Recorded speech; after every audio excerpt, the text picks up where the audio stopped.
どうも、ケイスケです。普段ね、僕のチャンネルではカメラとかガジェットとかを中心にいろんな話をしてるんですけども、今日の話は AI ですね。AI の中でもクロード聞いたことありますでしょうか？今の世間結構 AI で言うとチャット GPT、ジェミニいろんな AI あると思うんですけども、その中でも最近本当に話題の中心になっているのがこのクロード AI です。でも本当に AI の進化すごくて、確か去年の11月12月あの辺は確かジェミニとかチャット GPT とかその辺の AI が結構メインだったんですよ。で、クロードというとその次ぐらいに、2番手ぐらいだったんですけども、今ではそのクロードが一番いいんじゃないか、すごいんじゃないかと言われるぐらいに、かなり浸透してきています。もちろんね、他にも AI 出てきたりしてて、例えば僕が使っているので言うと、マナスっていう AI エージェントがあったりとか、あとはチャット GPT からもコーデックスっていうね、開発用の AI とか出てきたりしてるんですけども、その中でもやっぱクロードコードはいろんな人が使ってて、いろんな連携方法があって、いろんな用途に使えるということでかなり注目を集めてます。で、これ多分先入観だと思うんですけども、クロードって難しいイメージあるんですよ。名前知ってる人からすると本当にちょっと難しい AI みたいなイメージがあると思ってて、特にクロードの一番今ね、核になる機能であるクロードコード、これが難しいって言われるゆえんだと思うんですが、これね、使ってみると超簡単です。でですね、今日の動画ではその AI、クロード AI がどういうものか、もちろんね、その部分に関しても説明するんですけども、メインはそこではなくて、もう本当に初心者の人が最初の1時間使って何を頼めばこれ便利だって思うのか、その辺を中心にお話ししていきたいと思います。実際クロード AI ってどういうもので、僕はどういう風に使っていて、何が他と違って、でそれでいて、僕がどういう使い方をしているのか、さらにプラスでこういうこともすると便利だよっていうのも含めてご紹介していきたいと思います。ということで徹底解説していきますので、ぜひ最後まで見ていってください。早速聞いてみましょう。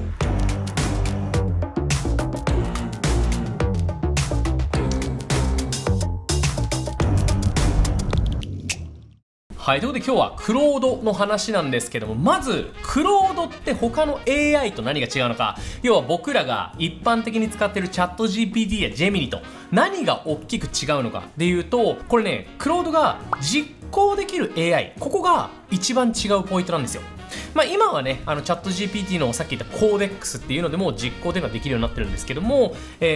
何かっていうと、チャット GPT、ジェミニ、この辺っていうのは基本的には聞いたことについて答えてくれる。例えば簡単なところで言うと、今日のニュースを教えてとか言うと、ニュース出してくれたりとかするわけじゃないですか。そういう要は一問一答形式ですよね。これってこうなの？回答はこうです。みたいな形の形式が多いんですけども、もちろんクロードもそれできるんですが、それに加えてパソコンを実行したり、あとは、ウェブブラウジングをしたりできるんですよ。これわかるかな？これちょっと伝わるかどうかわかんないんですけど、要はパソコンに僕が直接言ってるんじゃなくて、パソコンの向こう側にもう一人パソコンを持った人がいる。で、そいつに話しかけてるみたいなイメージで実行することができます。で、これわかります？例えばなんだけど、後でね、説明するんだけど、僕の場合は使っててさ、ダウンロードフォルダとかめちゃくちゃ荒れてくのよ。いろんなもんダウンロードして、いろんなファイル、音楽、画像とかいっぱいダウンロードフォルダに溜まっちゃって、なかなか整理できないみたいな、そういうのあったりするんですけども、それも整理しといてって一発書くだけで整理してくれたりします。その他にもデータレポートまとめといてとか、こういうニュースあったらまとめといてとか、ブラウザでこれ調べてみてとか、あとはアプリ作ってみてとか、そういうこともいろいろ指示とか質問ができたりします。これが要は実行型 AI のすごくいいところですね。でもとはいえ分からんと思います。こんなこと言われても、いやいや実行できるって言われても、いらんくない？どうやって使えばいいのかちょっとわからんですみたいな人も多分結構多いと思うんですけども、後からちょっとね、実例をご紹介すると、なるほどなというふうに思ってもらえると思いますので、ちょっとね、後ほどその辺はご紹介します。で、ここまでで、クロードの一番大きな特徴をご紹介したと思うんですけども、もちろんね、この実行型 AI っていうのがすごいぞというところ、あとアプリが簡単に開発できるよっていうのもすごいところではあるんですけども、それに加えてこのクロードを押したいポイントがもう2つぐらいあって、1つは連携の幅が多いこと。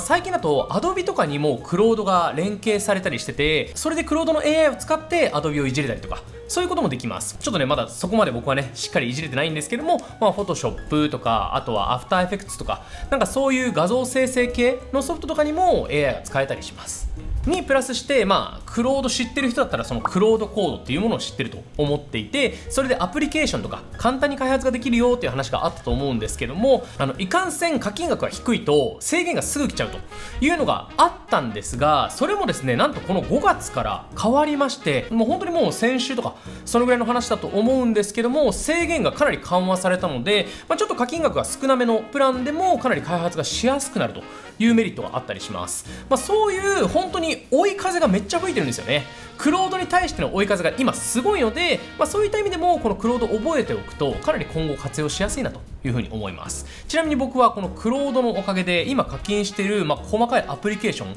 それのねサブスクをやめることができました。これ嬉しいですね。ケイスケの動画ではですね、ここまでざざっと概要を説明してきたので、ここからはちょっと画面に移って実際にクロードをいじってみましょう。はい、映してみました。今ね、こちらがクロードの画面になっています。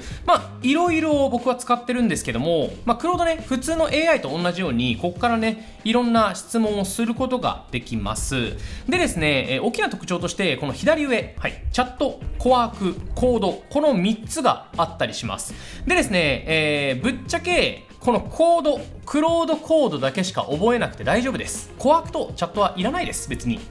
理由なんですけども、まずね、チャットを使う場合、これはもう本当に普通のチャットなので、さっきの言ったチャット GPT とか、ジェミニとか、そっちで間に合います。もちろんね、頭の良さはそれぞれね、特徴があったりするんですけども、チャットをただするだけであれば、別に他の AI でも問題ないです、全く。で、次ですね、このコワークですね。コワークに関しても、基本は使わなくて大丈夫です。で、このコワークなんであるかっていうと、このね、右のクロードコード、これですね。これが最初難しかったんですよ。最初、クロードコードはこの画面からしか入力ができなかったんですよ。だからなんかコマンドとかを打たなきゃいけない。要はエンジニアの人が使うならクロードコードめちゃくちゃ便利だったんですけども、一般の人、あんまりコードをいじったことない人っていうのが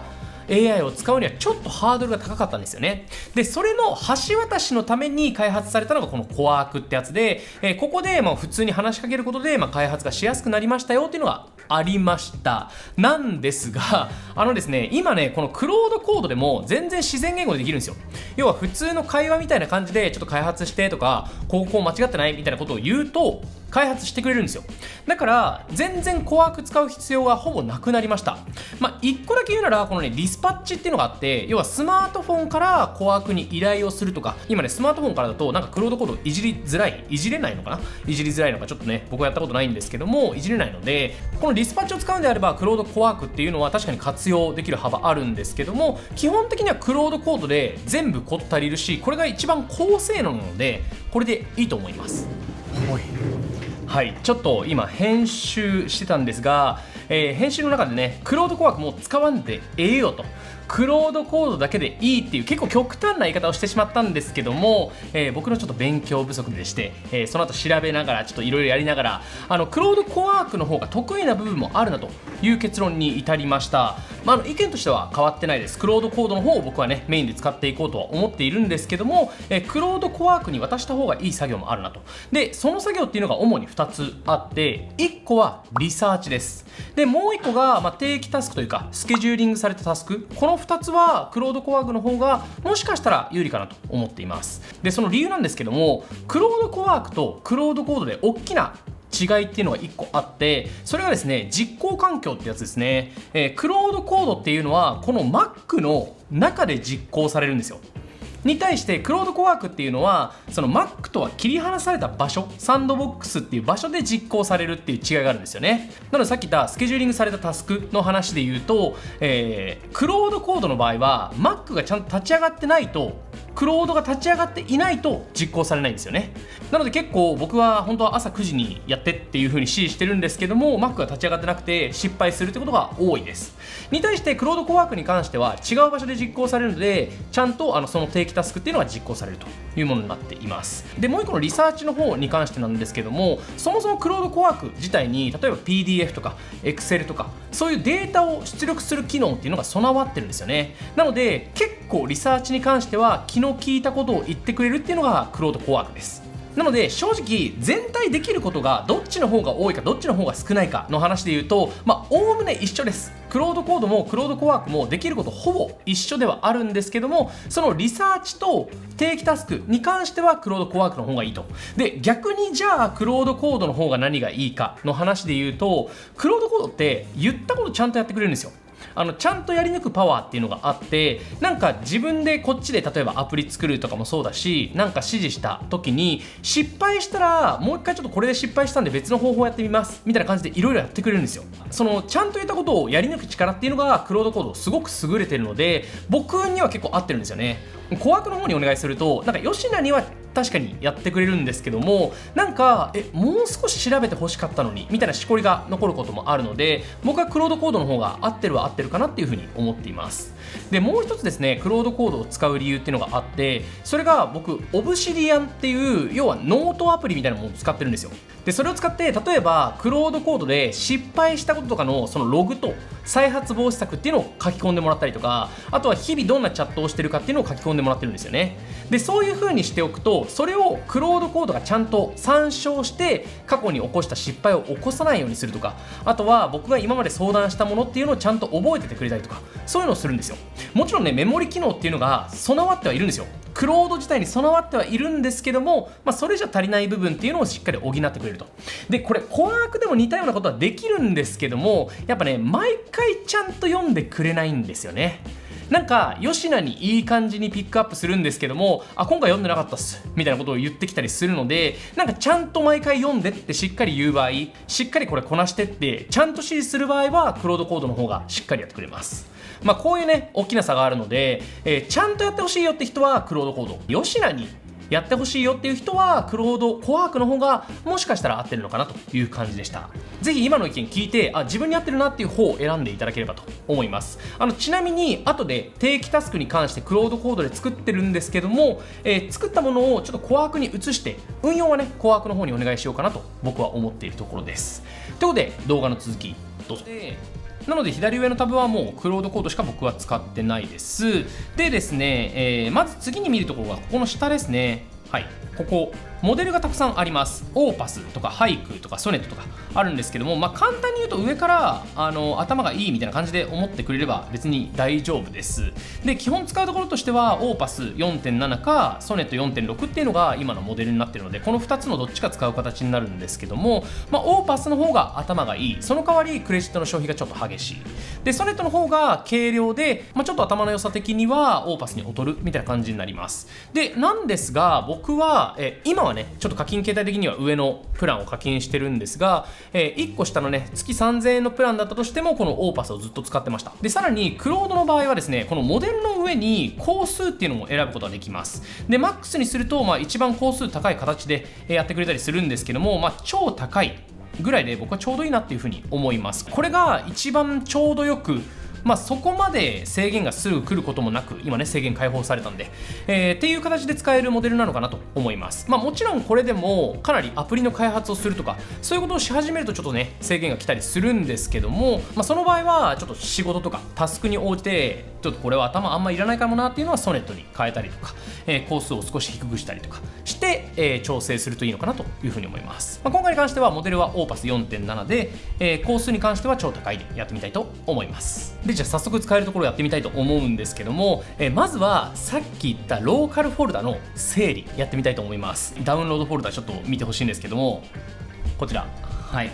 めちゃくちゃ汚い何が入ってるのかはちょっと僕でも分かっていないぐらいたくさんのフォルダが入ってしまっています。これをですね、もう吉名にまず整理してほしいと。で、その時にこのフォルダの権限っていうのをクロードに上げて、でそのフォルダをいじってもらうってことができます。で、このフォルダ、はい、フォルダを追加っていう項目があるんですけど、これをポチッと押してあげて、はい、ダウンロードフォルダを開くと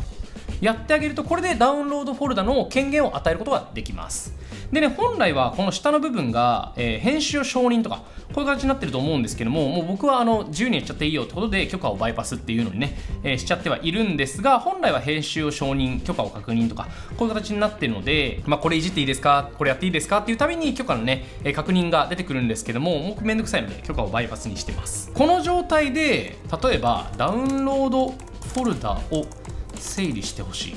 2年以上前のファイルがある場合はそれだけ抜き出して別フォルダに移してください。はい、例えばこれね、これめちゃめちゃざっくりじゃん。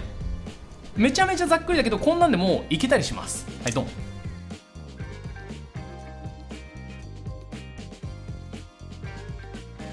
今やってみたんですけど、今確かに2年以上前のフォルダ出てきたんですが、この辺の他のファイルがねちょっと整理されていないので、これもね整理してもらおうと思います。ダウンロードフォルダのファイルを全部ちゃんと整理してと。ちょっとできましたね。でこれフォルダを直接いじれるってことだから、本来削除に関しては自分でやった方がいいと思います。削除に関してだけはちょっとね怖いので、本来は自分でやった方がいいと思うんですが、これパッと見た感じ大丈夫そうなので僕はやっちゃいます。この方針で問題ないです。とか進めてくださいとか書けばね、そのままやってくれます。でそうすると、おおすごいすごい、一発すごくない？バーっていった。すごい一瞬だったねまだね今確認はしてる途中なんですけども、フォルダが一気に変わりました。これでですねだいぶ見やすくなって、ほんと一目でどんなファイルがあったかっていうのが分かるようになりました。もちろんね、この他にもいろんなやり方はあって、例えば2年以上前のファイルだけ削除したいわけじゃなくて、例えば何キロバイト以下のファイルは分けてとか、あとは大きいものだけ抽出してとか、そういうこともできたりします。いかんせんデータの整理って結構難しいじゃないですか。なんか僕のパソコンとはね、これ 2TB あるんですよ。2TB あるダウンロードフォルダってめちゃくちゃえげつないことになるんですよね。本当にデータがたくさんになっちゃうの。だから定期的にフォルダ確認してもらって整理したり、あとは削除したりっていうのを繰り返してます。かなりこれでねデータの削減できるようになったし、もちろんダウンロードフォルダだけじゃなくて、例えばデスクトップ汚くしちゃう人とか、あとは、動画の素材ファイル結構たくさん置いちゃう人とか、あとは写真がうまくまとまってない人とか、そういう方いらっしゃると思うんですけども、そういうのも全部フォルダの権限を上げればクロードがちゃんと整理をしてくれます。これがまず1つ目の使い方ですね。ケイスケの動画で2つ目、僕がやってるのは、定期的なデータの取得です。例えば僕の場合はカメラとかガジェットのチャンネルこうやってねやってるので、普段からこの情報を取り入れるために、カメラガジェットのニュースっていうのをこう取得して定期的に出力してもらったりしてます。でこれをもちろんウェブサイトを作ってもらうってこともできるんですけども、僕の場合は Notion っていうアプリで管理するようにしてます。他にもローカルフォルダのね、なんかメモ帳アプリとかに保存する方法とかもあったりするんで、いろんな形式で保存はできるんですけども、僕の場合は Notion って感じですね。とかあとは株価とかですね。僕最近ちょっと個別株若干投資したりもしてるんですけども、それのトレンドとか、あとちょっと高度な方法なんですけども、 X でどういう投稿がされてるか、どういうポジティブな人がいるかっていうのもちょっと見たいなと思ったので、X の AI であるグロックっていうのがあるんですけども、それと連携させて X のデータを引っ張ってきて、それでどのぐらい話題になってるかとかを確認したりもしています。で、具体的にちょっと見てみると、はい、こちらですね。ちょっと指示これです。これ試しにプロンプト貼っておきます。これ試してみてください。もうちゃんとやってるだけなんですけど、僕ね見たいのがギズモードとライフハッカーっていうサイトがあって、このウェブサイトめっちゃ好きなんですよ。なので、下記の指示を毎朝9時に出力するように定期タスクを保存してください。昨日本日時点のガジェットの関連のニュースでニッチだけど話題になりそうなものを30個ほどピックアップしてくださいと。で特に見てほしいサイトはギズモードとライフハッカーの2つです。その他海外サイトなども参照してくださいとか、こういう形で指示してます。そうすると、はい、これ問題ないですかとかって聞いたりしてて、で今回の調査に関してはそんなに頭を使わないなと思ってるので、モデルはソネットにしています。でですね、これを入力していくとたまにエラーが出たりもします。例えばですね、僕今回の場合は、はい、ここですね、ここでエラーが出ました。 Notion への書き込みについて、Notion っていうアプリケーションがあるんですけども、そっちに書き込めないという指示がありました。 MCP っていうね、接続する拡張機能って言えばちょっと近いのかもしれないんですけども、そういう接続がうまくいってないですよみたいな指示があったんですが、全然接続してあったので、いやいや接続してるやんと思ってここにね書いてあるんですけども、 Notion の MCP は接続済みですと。で親ページは新規でとか、タイトルはこうやっていいよっていう感じで提案をしてます。でね、クロードのめっちゃいいところは聞いてくれるのよ。こういうミスがありました、どうしたらいいですか、例えばこれはどうですか、これはどうですか、提案してくれるんですよ。結構ね AI によってはできませんでした、他の案探してみますか、できませんでした、申し訳ありません、みたいな感じで終わるパターンもあるんですけども、そうではなくて、これができなかったからこういうパターン試してみませんかみたいな感じで提案をしてくれるのがこのねクロードのめちゃくちゃ賢いなと思うところです。で、これで作成したのがこちらですね。これ5月11日時点なんですけども、こういうね、Google Fitbit Air が出たよとか、ピクセルの限定カラーが出るよとか、なんかこの辺のエクスペリアの話とか、このね、即歳リングの話とか、こういう細かいニッチなガジェットの話とかを見れたりします。メタの AI グラス出るんだ。日本語対応するんだ。はい、とかですね、この辺を確認して、例えば次の動画のネタにするもそうだし、あとは普通に僕の場合は買いたいから買っちゃおうとか、そういう風に情報を仕入れて新しく興味を持ったりとかすることも多いんで、こういう風に使ったりしてますね。で、ガジェットニュースに関してはこんな感じで Notion に入れてるんですけども、株価に関しては別途ね、サイトを作ってもらってます。サイトっていうかローカルサイトみたいな感じですね。はい。ということで、こんな感じの画面になっています。で、ちょっとね、僕の持ってる株価も出ちゃってる部分は、ちょっとモザイクをかけていたりするんですけども、持ってる株と現在の価格、あとは、この右側の部分が、要は、X とかでどのぐらい言及されてるかですね。青丸だったら結構プラスの言及だし、赤丸だったらちょっとマイナスな言及という形で、一応 X の投稿と紐づいています。その他にも、こっちにチャートとか、ウォッチしている銘柄とか、その辺をこう加えたりはしています。こんな感じですね。この辺もちょっと見たりしてるぐらいですね。で、僕めちゃめちゃ株が得意とかそういうわけではないので、ただなんかやりたいなと思ってこういうのをまとめといたら興味が出るかなということで、まとめたりしています。こういうのにも使えると。要は自分の興味がある範囲のデータとかをどっかにまとめておく。Notion でもいいんですけども、こういうダッシュボードにしちゃうとか、あとウェブサイトにしちゃうとか、自分の、毎回メモに書き込んでもらうとか、こういうのね、かなりクロード得意なので、文字ベースでなんかまとめてもらう。これはかなりいいと思います。で、最後僕が使っている3つ目ですね。アプリの開発です。僕の場合は動画編集やってるじゃないですか。で、基本ね、今みたいな感じでカメラに向けて喋って、で、それを動画編集するんですけども、なるべくね、短縮したいわけですよ。で、僕もまだ道半ばではあるんですけども、こう動画をポンと入れたら、いい感じに空白削ってくれて、いい感じに言い間違い削除してくれて、で、いい感じにフルテロップ入れてくれる。そういうね、アプリ作りたいなと思っています。で、今それはもう絶賛制作中なんですけども、一旦ね、無音部分のカットだけはできるようになりました。それがね、ちょっとね、見てほしいんですけども、ここのね、このコマンドっていうのをポンポンと打ってあげると、はい、これですね。で、ここに動画を選ぶで、動画をポンと入れてあげて、無音カット開始。はい、これするだけでもうカット終わりました。で、ファインダーで開くとですね、ここに僕がいつも使ってる編集ソフトの XML っていう要はなんか情報形式みたいな感じで出力されるので、これをポンと入れてあげればもう無音部分がカットされた状態で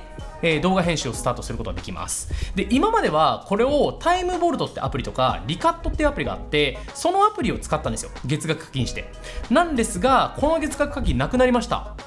すごくない？ AI 使うだけで、それね、17ドル近く僕課金してたんで、だいたい3000円いかないぐらいですよね。そのぐらい課金してたんですが、その課金額なくなりました。これだけで。めっちゃすごい。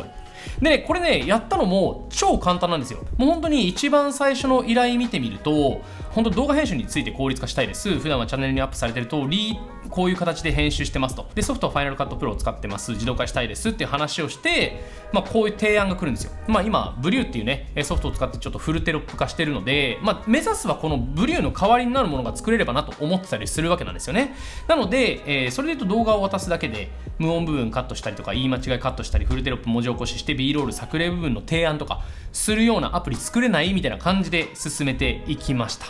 で、もちろんこの間で結構ミスだったりとか間違いっていうのもあったりするんですよ。なので試行錯誤は必要なんですけど、自分で手を動かす必要がないんですよね。指示するだけ。出てきたものに対してこうやってみてくださいっていう風なのが来るんですよ。例えばこういうのできますかっていうと、作れますと。で、こういう方法があります。で、おすすめはこれですみたいな話までしてくれるんですよね。これまず直近のこう題材にどこにカットしてどこに B ロールを入れたかを僕が見て、判定ロジックを高澤さんの基準に寄せるのが最短ですという風に書いてくれたんで、じゃあそれでいいのか、もしくは他の方法があるのかっていうのを自分で判断できるんですよね。で、それで判断をしてあげて、元の素材と完成後の動画ちょっと送るから学習してみてって感じで送ったりすると、これで学習するとか。でも本当に会話していくだけですよ。これでいいですか、これで悪いですか、これじゃダメです、これでいいですみたいな会話をしていくと、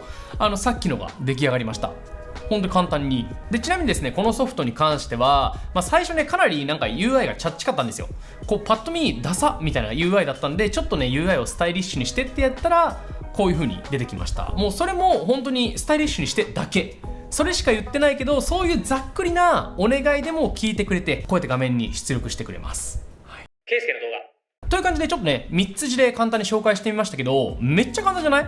クロードコードって今まで本当にイメージだと CLI っていう要はコードを打つ画面、ターミナルの画面を頑張って打つみたいなイメージがあったと思うんですけども、本当に日常会話してるような感じで、アプリ作ってくれるやつと会話してるような感じでちょっとやってみて、それできてないからこうやろうとか、いやいやこれはできないですみたいな会話を繰り返していけばアプリケーションが作れるという形になります。でもちろんですね、クロードは学んでいくので、なんかちょっと精度が悪いなと思ってもサンプルを与え続けるとそのために精度が上がっていくので、今後動画編集のアプリに関しても、今はね無音カットしかできないんですけども、言い間違いを検出したりとか動画編集のルーティンっていうのも与えていくと、かなり精度良くなっていくんじゃないかなと思います。でも今回ね3つ紹介したんですけども、その他やってるところで言うと、例えばねこのリミットレスですね、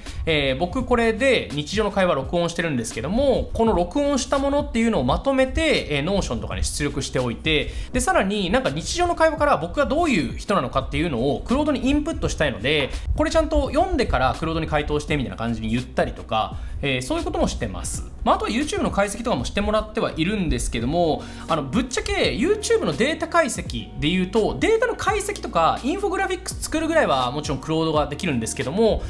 完全な全体解析に関しては僕はマナスっていう AI を使ってます。なんかマナスの方がね、そのデータ解析だけは気が利くんですよね。もちろん細かく指示をするとクロードでもできるんですけども、簡単にやるっていうので言うとデータ解析だけはマナスにお願いしてます。はい、でここまで話してきたので課金形態をちょっとご紹介しておきます。で、さっきもご紹介した通り、無料の場合はメッセージの送信数も限られてるし、あとはソネットしか使えないはずです。オーパスは使えないはずなんだよな。上のモデルが使えないので、かなり簡易的なものになってます。かつね、クロードコード使えなかった気がします。なので今みたいな使い方をしたい場合には、最低限の3000円、20ドル課金になるのかなという感じですね。で20ドル課金するとクロードコード使えるし、利用制限もかなり緩和されたのでだいぶ使いやすくなっています。なんかちょっと前にね、そのクロードコードがこの20ドルの課金だと使えなくなるみたいな話もあったんですけども、なんか今使えてるのでしばらくは使えると思います。なんか新規がダメだみたいな話あったんだけど、なくなったのかな。でさらにもう1個上のプランで、このプロの5倍のプラン、プロの20倍のプランあったりするんですけども、僕は結構今みたいな開発をしたりとかデータ解析も結構もう日常的にやったりしているので、僕はマックスの5倍プランっていうのにしています。でも普通に始める、今みたいに使うぐらいであれば全然プロプランでもこと足りると思います。アプリ開発する、要は僕みたいに動画編集ソフトやりたいっていう場合に1日で一気にやろうとするとちょっとねプロプランだと足りないと思います。それを何日かに分けてやるんであれば全然プロプランでもねなんとかいけちゃうと思いますので、自分のお財布事情に合わせて課金形態を選ぶといいのかなと思います。一気に1ヶ月で開発しきっちゃって、それ以降はプロにしてちょっと縮小するっていうパターンもありますね。ケイスケの動画。はい、ということで長々とクロードのお話をしてきました。今回はクロードコードっていうのを中心にお話ししてきたんですけども、使いやすいですね。で僕がねいろんな情報を仕入れている限りでは、今やっぱクロードコードと、もう一個コーデックスっていうのが結構1、2を争うぐらい強いよっていう話であって、その他の AI に関しては、若干下火とは言わないけども、今の2強はその2つだよねみたいな感じになってるのかなっていうふうに思います。ただですね、 AI の流れマジで速くて1ヶ月ぐらいでガラッと変わったりするんですよ。本当に今この AI が一番上って言っても次この AI がちょっと追い抜かすとか、そういうのが1ヶ月であったりするんですよね。なのでなるべく最新情報をウォッチしていきたいと思うし、僕もねなるべくちょっと配信していきたいと思うので、できれば2週間に1回ぐらいこういう AI の話ちょっと増やしていこうかなと思います。なんか収まるまでは。とはいえこのクロードに関しては現状結構強い位置を保ち続けるのかなという感覚がすごいあるので、まずなんか知っといて損はないなというふうに思います。もちろん絶対チャットしか使わないっていう人いると思うんで、そういう人は別にいいんですよ。そういう人は別にねノーマルのチャット GPT とかジェミニとか使えばいいと思うんですけども、そうじゃなく意外と使ってみるというか、なんかこれこうしたいとか、例えば今課金してるのをちょっと減らしたいんだよねって課金のリストを送ってみると、これ作れますよってなったりとかするんですよ。なのでまずざっくりと質問してみたりするのも結構ありなのかなと思います。で絶対に課金する時の話なんですけども、今どのサブスクリプションも年額課金じゃなくて月額がいいです。年額の方がちょっとね確かに値段安くなるかもしれないんですけども、本当に流れが早くて、それに代わる AI っていうのが出てきたりとか、そもそものサービスがあってもそれに代わるサービスを自分で作れちゃったりとか、そういう時代になってきたので、年額の課金っていうのはやめて、僕はもう月額課金オンリーに今しています。本当に年額課金する時代じゃなくなったなという感じなので、そこはぜひちょっとアンテナ張って切り替えた方がお得なのかなっていうふうに僕は思います。ということでそんな感じでしょうか。その他ですね、自分はこういう使い方してますみたいなものもあればコメントでいただければ僕も見るし、あとはねこの動画を見てくれてる人の新しいインサイトにもなると思いますので、ぜひたくさんコメントお待ちしております。ということで今回の動画はこの辺にしたいと思います。今回の動画いいと思ってくれた方は高評価ボタン、チャンネル登録もぜひよろしくお願いします。それではまた次の動画でお会いしましょう。バイバイ。